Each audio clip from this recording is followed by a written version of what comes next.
तो भाइयों ने उन्हें घेर लिया और अर्जुन ने यह कहते हुए माता का हाथ पकड़ लिया कि अरे भाभी लाओ, घड़ा मुझे दो, मैं ले चलता हूँ। मौके का फायदा उठाकर सर्जन ने माता का पल्लू खींच लिया और कहा, सुंदर स्त्रियों के लिए युद्ध होना आम बात है, इसलिए हमारी हो जाओ, नहीं तो गोगा की मृत्यु के पश्चात तुम्हें दासियों का जीवन व्यतीत करना पड़ेगा। माता ने कहा, आप दोनों ज्येष्ठ होकर कैसी बातें कर रहे हैं, मैं आपकी बेटी जैसी हूँ, आपको शर्म आनी चाहिए। जिस पर अर्जुन ने माता से कहा कि स्वेच्छा से चल रही हो या जबरदस्ती उठाकर ले जाएं।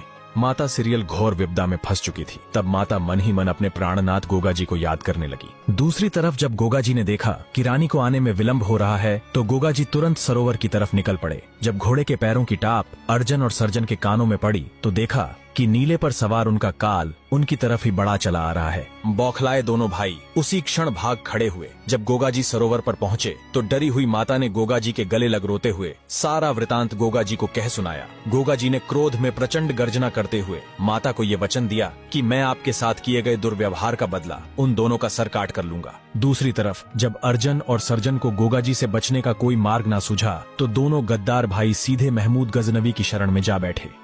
इस समय महमूद गजनवी सोमनाथ मंदिर लूटने की योजना बना रहा था। अफगानिस्तान से संपूर्ण भारत लूटने के नापाक इरादों से आए सुल्तान महमूद का आतंक चरम पर था। अर्जुन और सर्जन ने महमूद गजनवी को गोगा जी के बारे में बताते हुए कहा कि जब परम शिव भक्त गोगा को यह पता चलेगा कि आप सोमनाथ पर आक्रमण करने जा रहे हैं तो गोगा आपके रास्ते की बाधा बनकर खड़ा हो जाएगा। इस पर विचार करते हुए महमूद गजनवी ने बेशकीमती हीरे जवाहरातों के साथ एक पत्र गोगा जी को लिख भेजा। पत्र में लिखा था कि हमारी आपसे कोई शत्रुता नहीं, हमारी सेना को सोमनाथ जाने के लिए शांतिपूर्ण ढंग से रास्ता दे और मेरी तरफ से एक छोटी सी भेंट स्वीकार करे। गोगा जी ने अफगानी बिलाव के प्रस्ताव को ठुकराते हुए अपना प्रत्युत्तर पत्र में लिख भेजा और कहा कि जब तक गोगा चौहान की देह में रक्त का एक कतरा भी मौजूद है, तुम्हें रास्ता देना तो दूर, सोमनाथ की तरफ आंख उठाकर देखने तक नहीं दूंगा।